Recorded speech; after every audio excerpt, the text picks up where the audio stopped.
There we go. Okay. So thanks for coming in. Let me go ahead and get started. Okay. Welcome back to the CEO podcast, where we dive into the stories behind the leaders shaping the cannabis industry, the visionaries, the risk takers, and the purpose driven entrepreneurs who are changing the game. I'm your host, Paul Garduque, and today I'm sitting with Drew Nowak, the CEO and founder of Freedom Green Farm. And we're going to go beyond business today, exploring the core four areas that define who we are: body, being, balance, and business.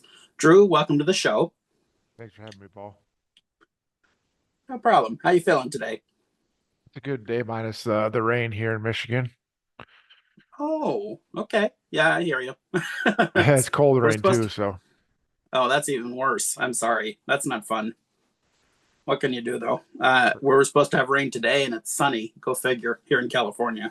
yeah. All righty. So let's start with your journey. Before the brand, before the business, who are you and how did you end up in the cannabis space?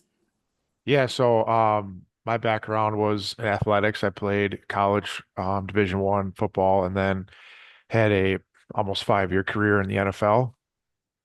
When I was done playing, my first experience with cannabis was consuming for pain relief while playing actually out in Seattle in 2014. Oh, okay. So that was my first like introduction to cannabis. I grew up in a pretty conservative family and it just wasn't a part of our lives, in Wisconsin. So really, that was my first experience and I saw the medicinal benefit that it made me feel. Um, and I really was against kind of the pain medication, prescription drugs type thing. So I felt to be super beneficial for me.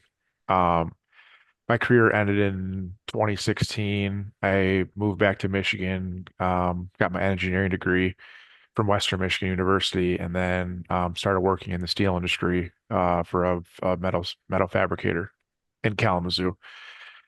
During that time, it was good. I grew up, my dad owned a steel manufacturing business, so I had an understanding of, how the business ran and I was successful at it, but I kind of wanted more. I wanted to kind of get that feeling that I felt when I was able to wake up every day or put the pads on, that competitive spirit.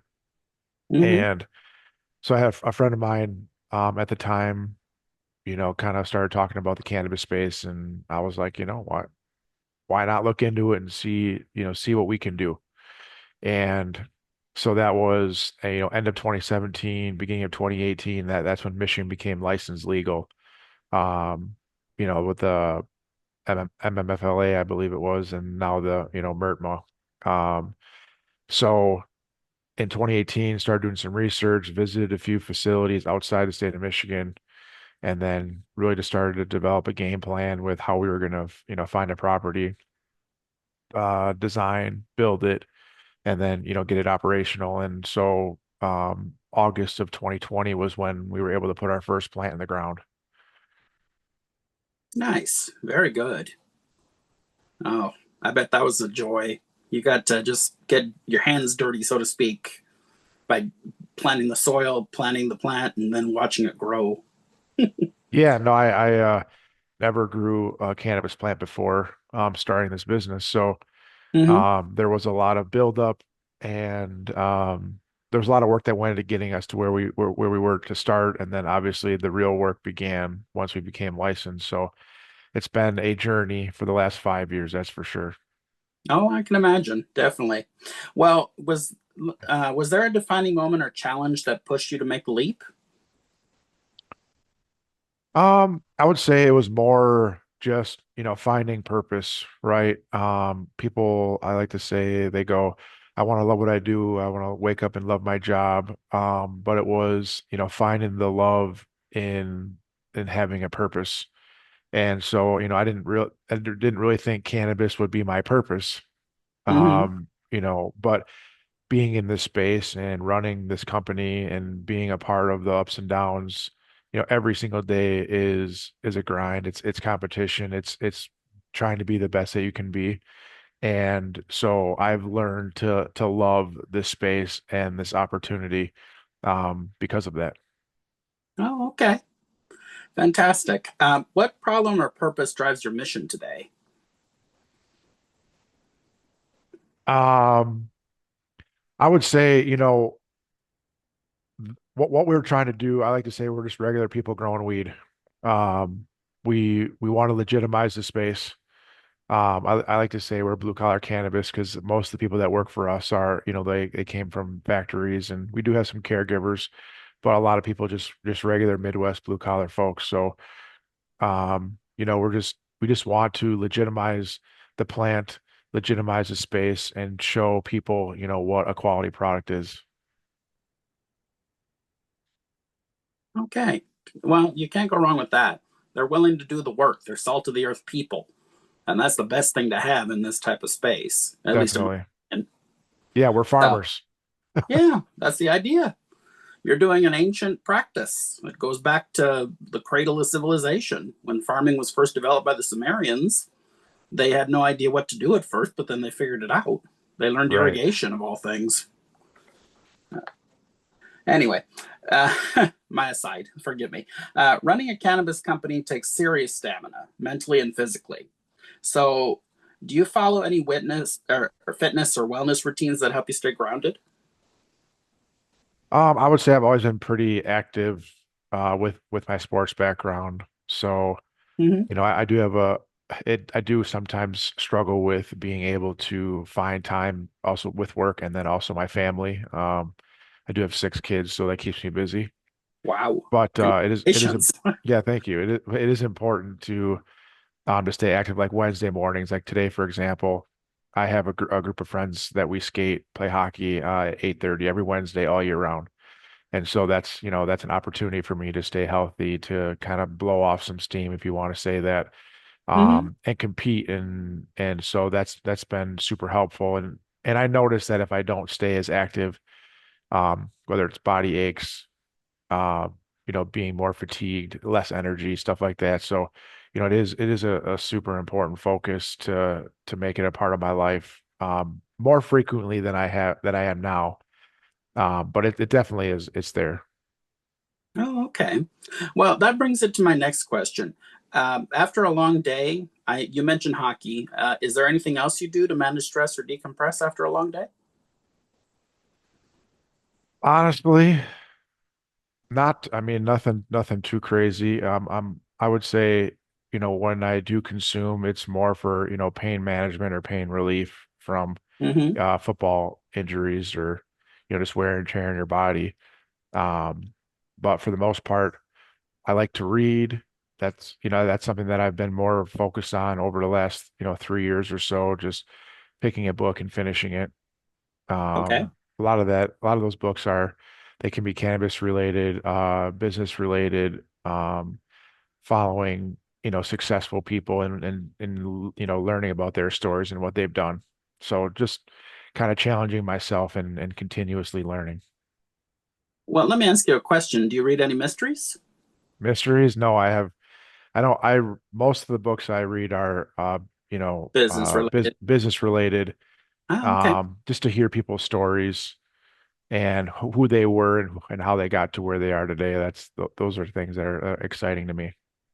Oh, okay. Well, I believe there's a book by Dale Carnegie. I can't remember the title. I hear that's pretty good. Okay, So I'm a reader myself. So I I basically work with what I can find. nice. Let's see. So, and it's amazing how much clarity comes from taking care of the physical side. Now, let's talk about something deeper, your sense of being. So, what gives you that sense of purpose in your work? I think it's really just trying to be the best at something that you choose to do or choose to be, really. Whether it it can be in all facets of life, really. Your family, your faith. It can be your job, whatever it is. Just trying to be the best person that you can be in all aspects. And so, that's your mindset. Be the person that you say you're going to be. Honest, trustworthy, like those types of things. Um, I believe are super important.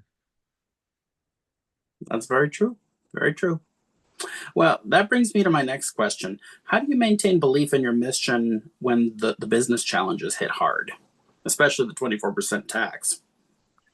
Yeah, I think, I always believe that if you provide a quality product or a quality service or both at an affordable price, um, we're going to have a successful business.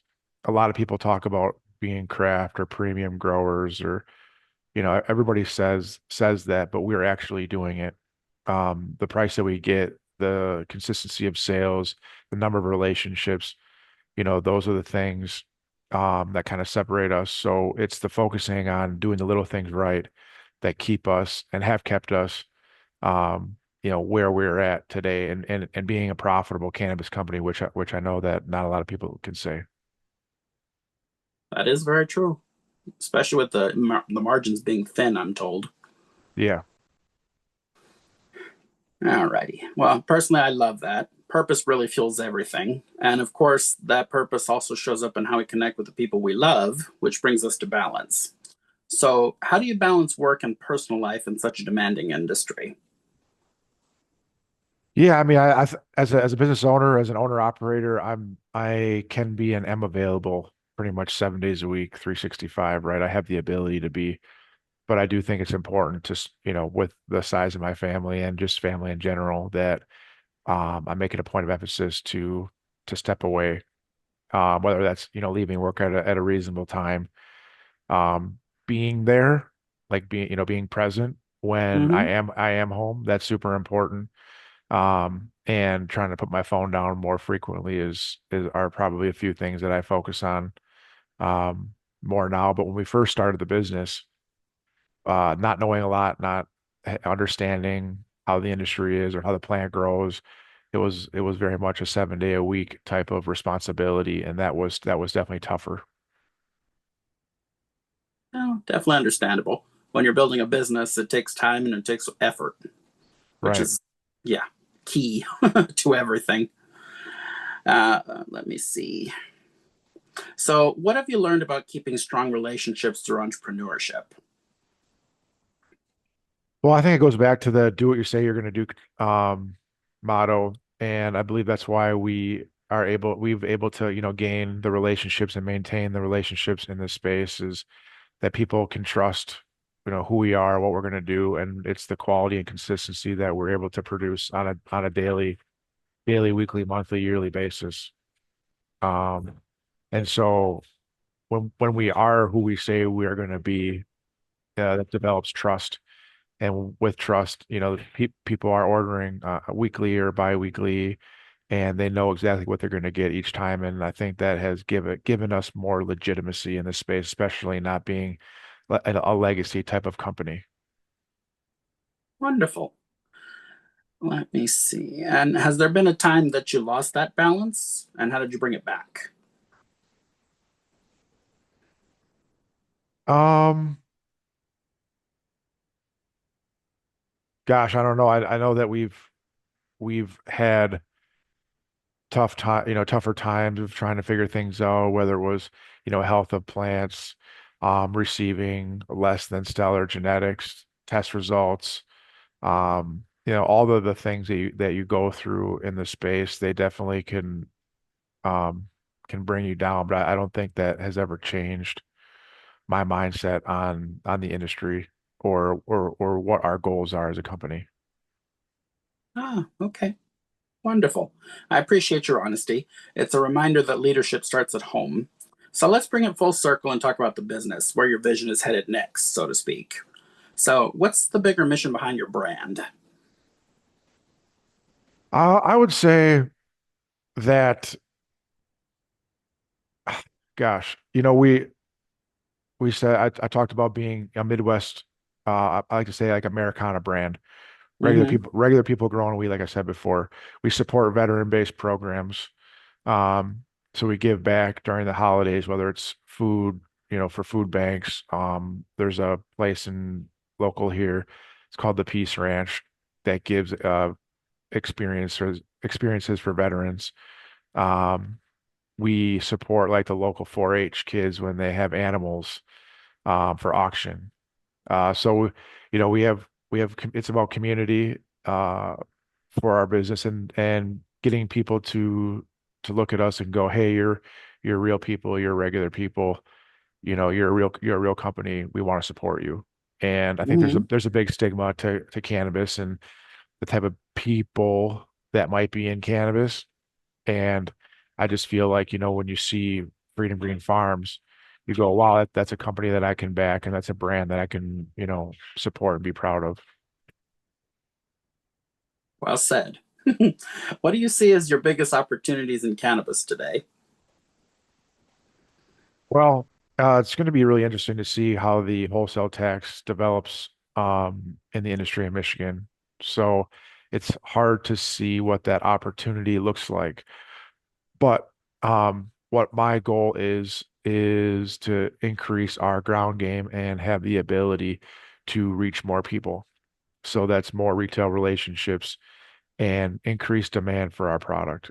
If we're able to increase demand, we're able to scale and expand. Over the last 12 to 18 months, we've historically been a bulk flower seller, but now we're working more into some more branded products, whether it's pre-rolls, full flower hand rolls, shake ounce pre-pack, even some flower pre-pack. So really working on our branding and developing the Freedom Green brand. Hmm. So that's really, if you look at scaling, that's kind of what we've been trying to do over the last year and a half. And it's gotten us into a much more stores. And it's just really, it's difficult to earn respect when you aren't a legacy grower or you didn't have the following before. But I believe that, I'm proud to stack up our flower against anybody and to be judged to see what people think. I do believe that we provide a high quality product and that people, enjoy to consume it. Well said. Definitely well said. So, what leadership lessons have you learned that you wish you knew starting out? Yeah, I think leadership can be measured in many different ways. I think early on, there was a lot of pressure to succeed, and the way that I led early on was is not the same way that I lead today. Whether it was failure of communication, proper communication, the way that I responded to different things happening in the facility. You don't know what you don't know. You're going through things that you haven't before. And so I would say my leadership wasn't as strong as it could have been when I first started, and today it has changed the way I handle the good and the bad, um, and how we adapt to the challenges that are faced on a daily basis. Okay, sorry about that interrupt there. Stupid phone decided to ring. Oh, that's okay. I think I better just turn it off while I'm ahead. There we are. Okay, so when people look back at your impact years from now, what do you hope they remember you for?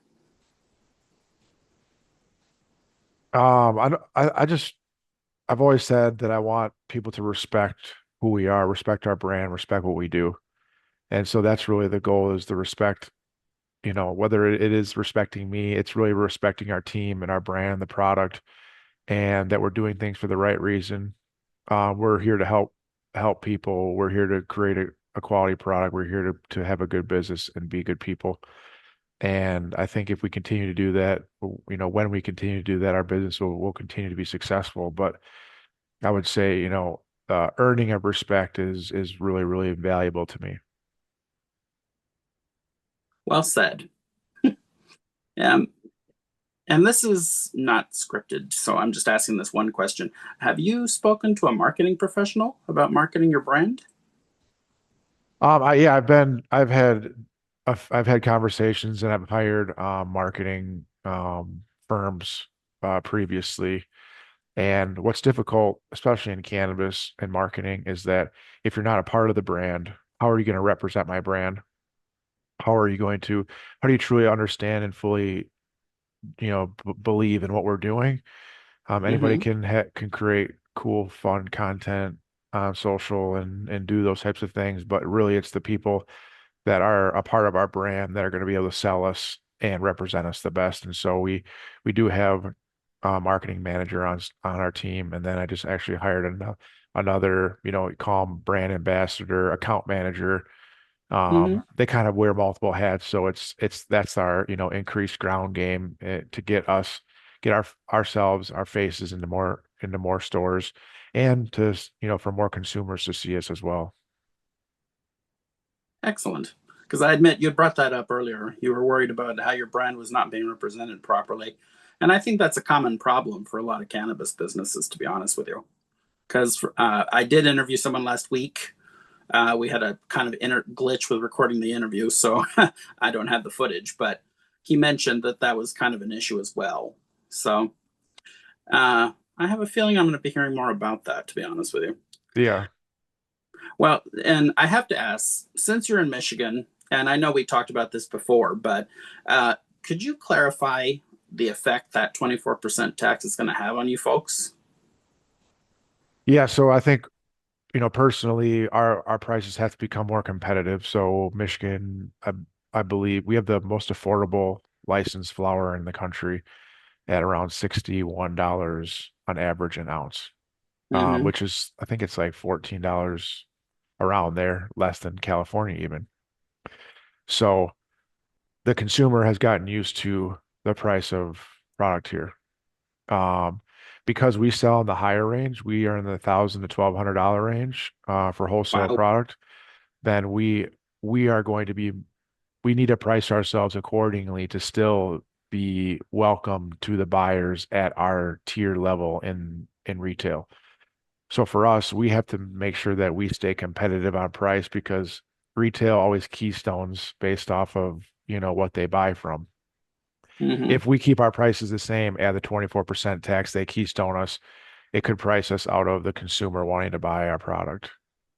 Um, Yeah, that's not good. yeah, so really, it'll be pricing accordingly and seeing what the consumer does. Now, I believe the consumer, um, a fifth, if you add the 24% tax, it increases the average retail ounce to $75 to $80, which is still in line with California, so very, very affordable products. But when the consumer's been used to the way the pricing has been, what's the ripple effect of that? Do sales change? And who are the consumers buying? What can they afford? And so that's something that it's really hard to forecast, and I'll be interested to see how the next 12 months go. Indeed, especially with that tax, because the person I interviewed last week, he's in Michigan too, and he was mentioning the same problem. And I'm planning to talk to some others from Michigan as well, and they tell me it's going to be a problem. One even talked about saying there was court cases against it already, which isn't a bad thing because let's face it, they're trying to price us out of existence, in my opinion, and I don't really like that. They tried to do that here in California, and it didn't work. The California industry up and howled, and Governor Newsom had to back off. He had the legislature reduce it to 15% again. So, as I see it, you have to be careful with what you do. If you're going to legalize an industry, don't tax it to death because then they go illegal again and everybody makes money except the government, which they're supposed to be making money off of. At least that's how I see it anyway. But on your end, that's inspiring. It's clear you're leading with both purpose and heart. All righty. So, and that's my soapbox for the day. Sorry. Yeah, Anyway, thank you, Drew, for coming in and joining us and sharing your story. And it's incredible to see how aligned you are in body, being, balance, and business. That's what true leadership looks like. So, thank you very much for your time, and you have a good day, okay? awesome. Appreciate you having me, Paul. Thank you. Anytime. Yep. Let me just end this quickly.